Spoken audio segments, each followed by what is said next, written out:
So I want to go over a topic that I was talking about with a friend of mine, Ashton, at work, and he was asking me about filters, and I was talking about the idea of how using a filter is. I try to think about it whenever I have a synthesizer, that a filter and volume are both going to basically make me feel tonality like a real instrument would feel. And so I got a piano right here. I'm going to show you what I'm talking about. Basically, whenever you get, you're soft on the piano, and then here, let me see. It's gonna be delayed, so I don't have to play anything crazy. So basically, if I start like this,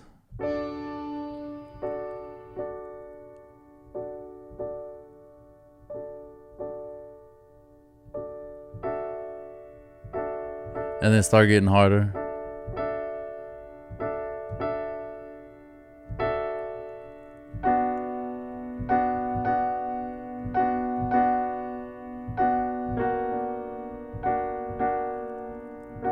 right, and then get softer.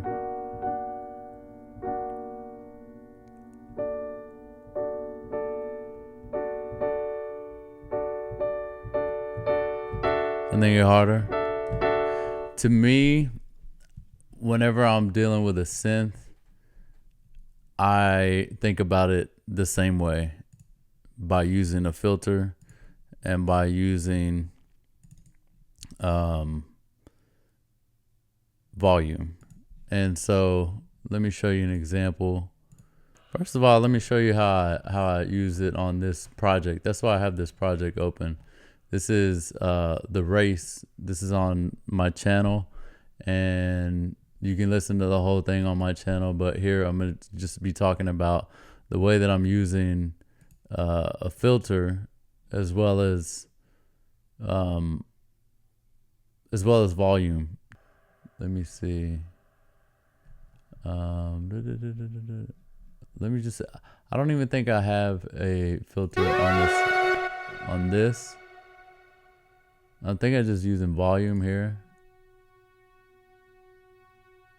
I don't even think I have a filter on that lead. I know I have it on this arpeggios though. Right, so this, it starts like that. This is first 12 bars.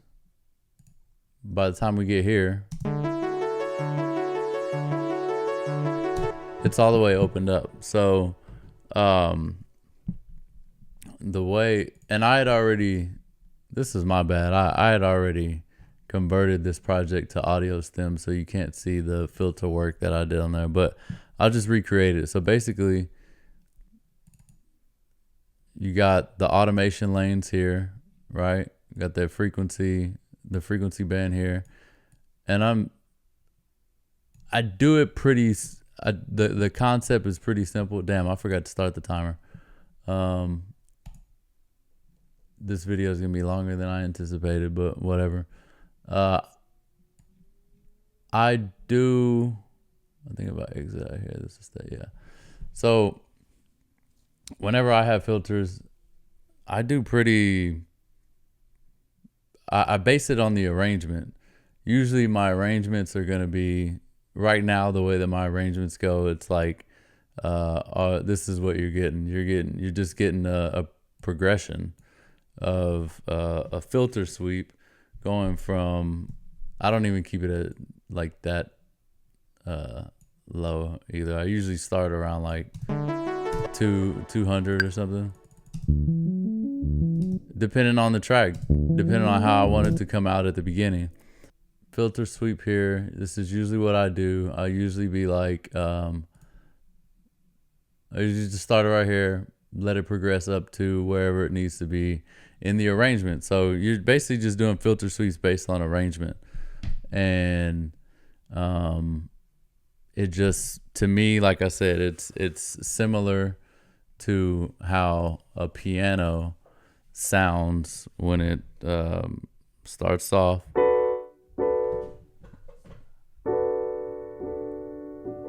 Right, that would be like the filter is closed, and then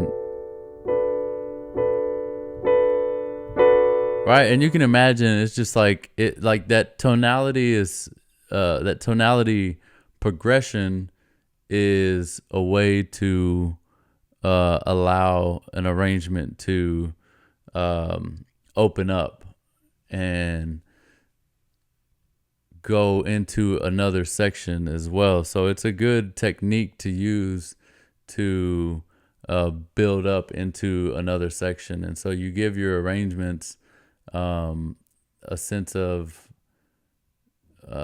something's constantly happening. And that's the goal. Whenever you're making music, I think the best music is like something's always happening and there's always ear candy that's keeping your attention, and you're locked in, and it just, everything is cohesive. But there's always a feeling of like something's happening, and not in a, it doesn't have to be in a mysterious way, but something's happening in a way that just keeps you interested as a listener. And so I'm trying to think if there's anything more that I should say on that matter, other than just play with filter sweeps, and like I said, try them for 8 bars. Some people even do little filter sweeps in just this little 1 bar section right here, right before a chord, from the end of a verse going right into a chorus. And you could do like a little filter sweep or something. Like you could do it like this. So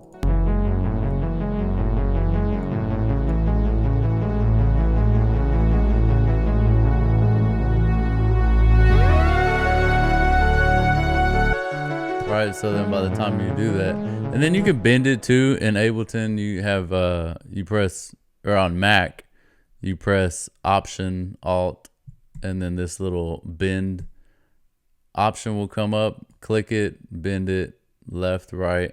Lately I have been bending most of my automation lanes because I feel like it just sounds more natural. It's not just like a straight curve. So bend it like that, and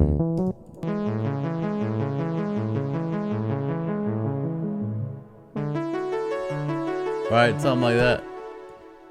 You could do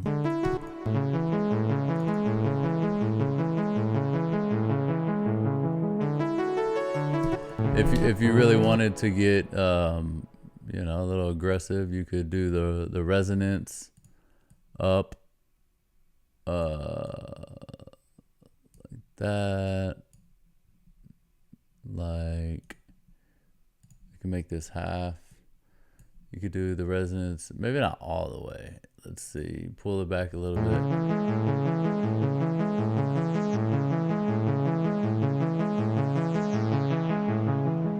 Right, so you get that effect. Everybody loves that. So I think that's all I have to say on the matter of the way that I use a filter. Sometimes, well, one more thing. Sometimes I will use a filter in the LFO wavy shape, because I'll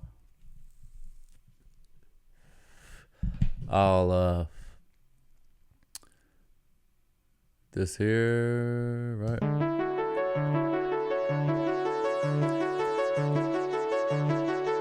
Right, like that. That's kind of cool. See, it's just playing around with the filter. And then depending on the sound, you can get different kind of textures out of it. and and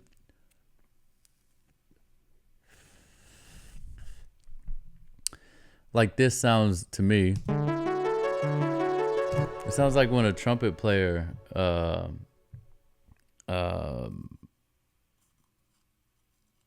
I don't even know. I need to know all my trumpet players out there. What is it called when a trumpet player does like puts a mute on it and just kind of like cracks it open a little bit. I think that's what it is. But you know, like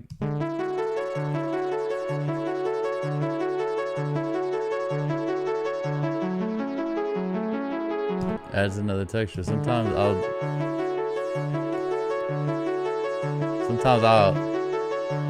you know, just try to blend it in.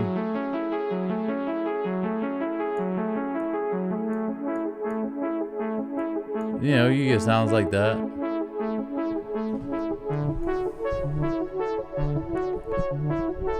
Gotta fix my posture.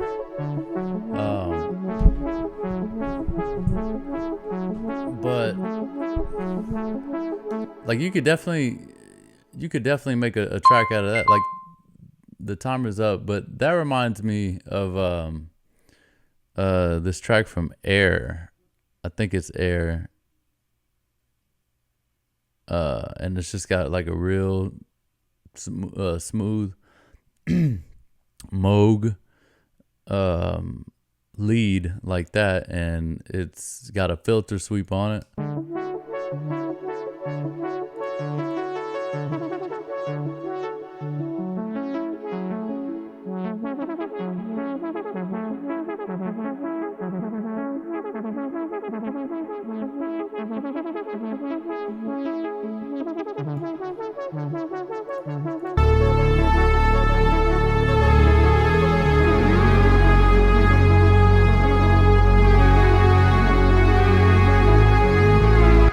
So, you know, play around with it, mess with it, try stuff out, the filter.